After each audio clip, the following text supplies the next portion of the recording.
Hello friends, and welcome to my channel, or welcome back. My name is Elise, and this is my mystical bookshelf.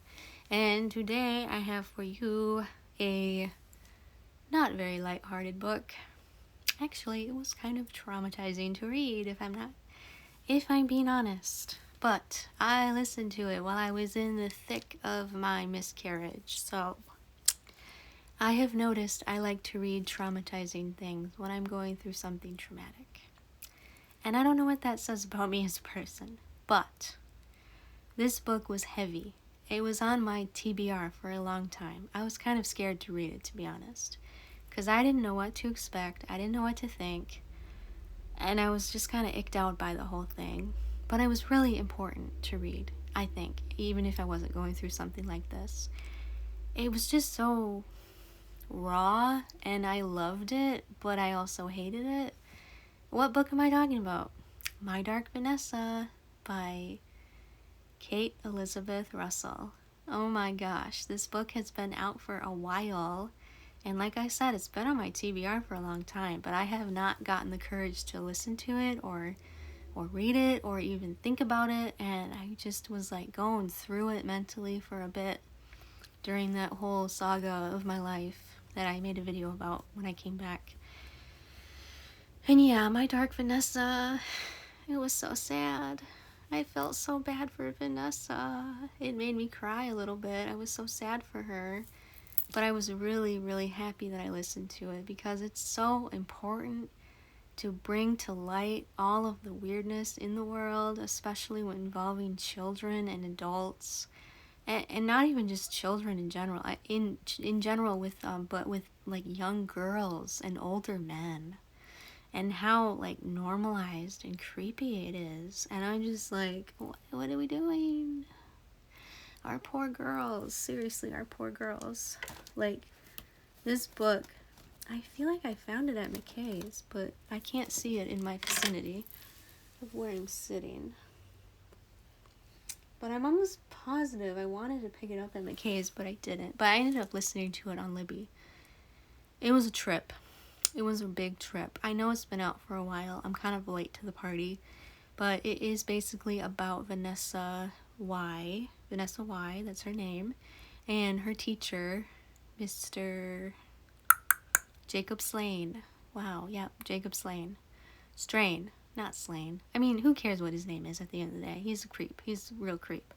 But anyway, yeah, Jacob Strain, and their relationship is like really messed up. And it goes on for a very long time, which I thought was also very disturbing. And I felt so bad for Vanessa. I couldn't imagine going through that. I couldn't imagine my daughter going through that, God forbid. And like, I think, oops, one of my dolls fell over.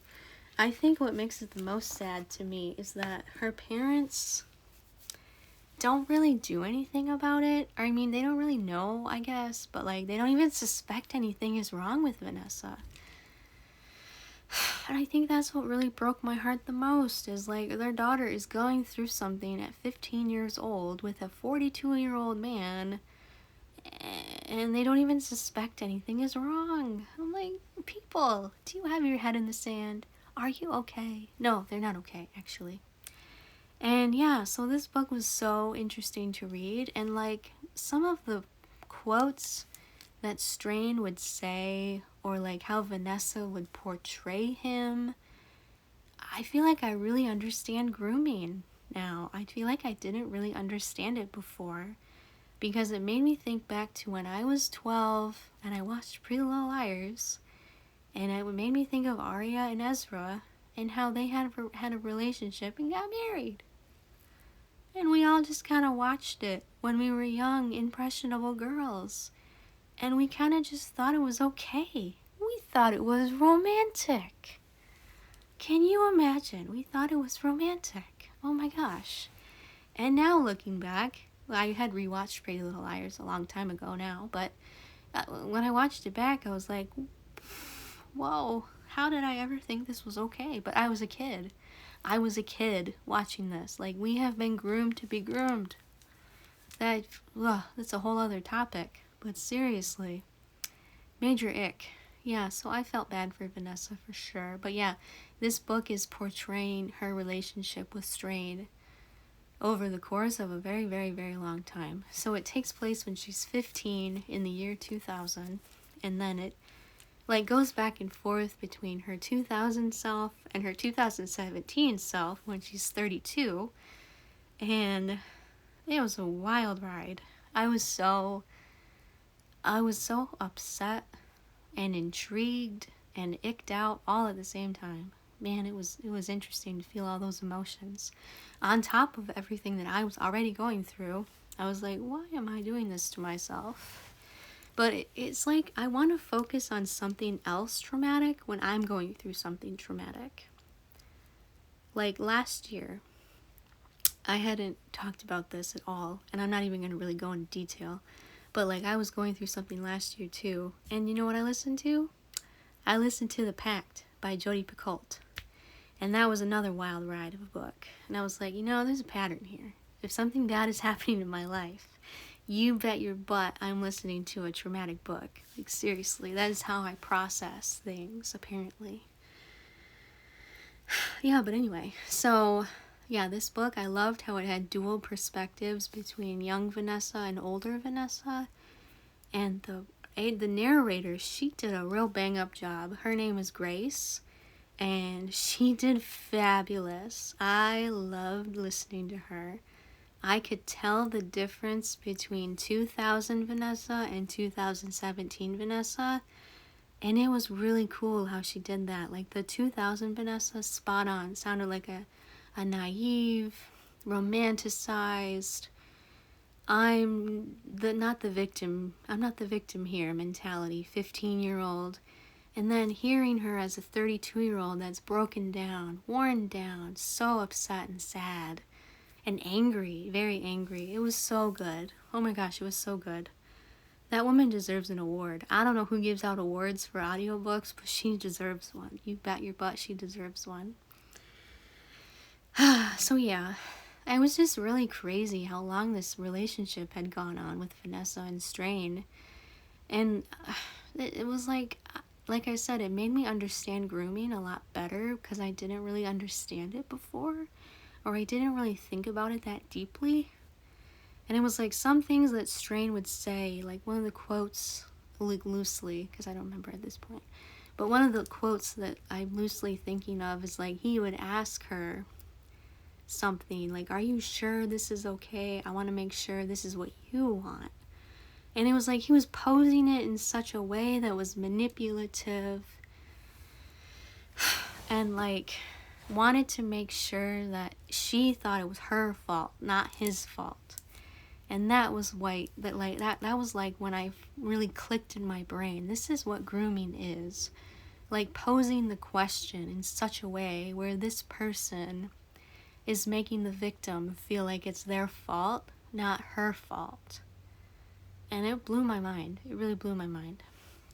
And another thing that blew my mind was that this book got real deep and real heavy.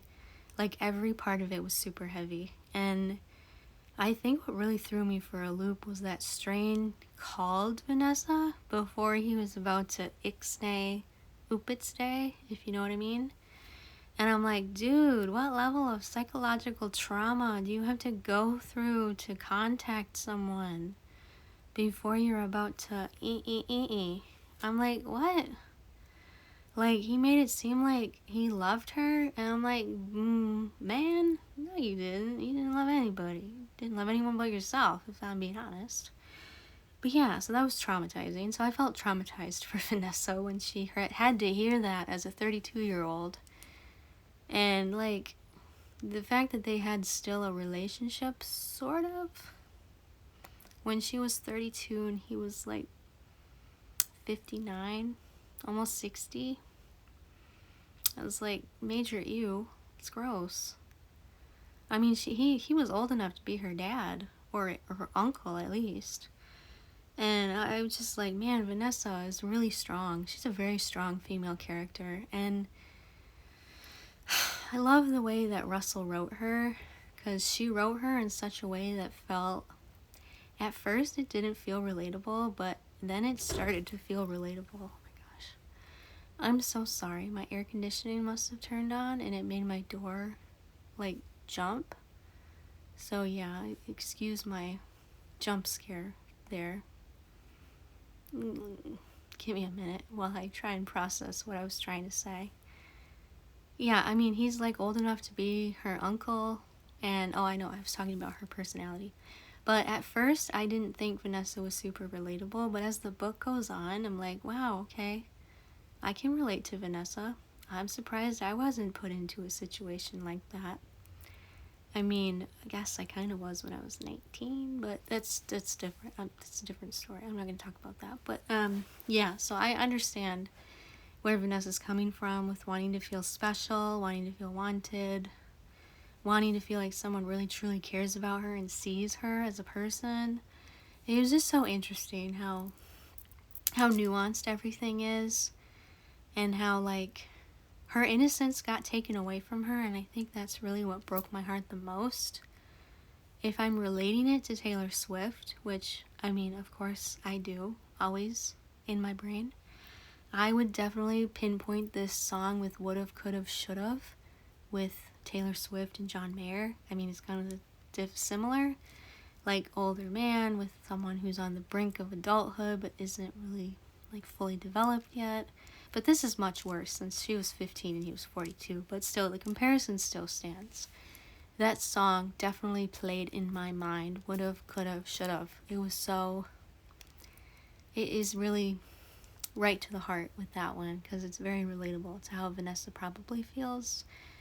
And honestly though, the ending of this book, it was so hopeful. I really love that Kate Russell, she made the book feel hopeful at the end. She made it feel like there was something, that Vanessa wasn't completely lost. And I loved that. I loved that for Vanessa. I loved that she got to connect with Taylor, because she was kind of standoffish to Taylor at first, because she didn't really believe that Strain was a predator. And it's kind of interesting how it goes through her thought process of processing her trauma, because at first she thinks it's a romance, and she sees a therapist and she starts to work through her thoughts about it. And the pivotal moment is like when she breaks down crying and says, if it's not a romance, then what is it? Because it was my whole life.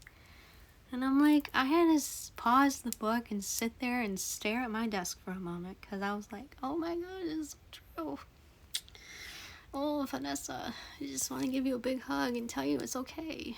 But yeah, so that pivotal moment when Vanessa realizes that she was groomed, she was a victim, she was abused, she was you-know-whatted, and it was really weird.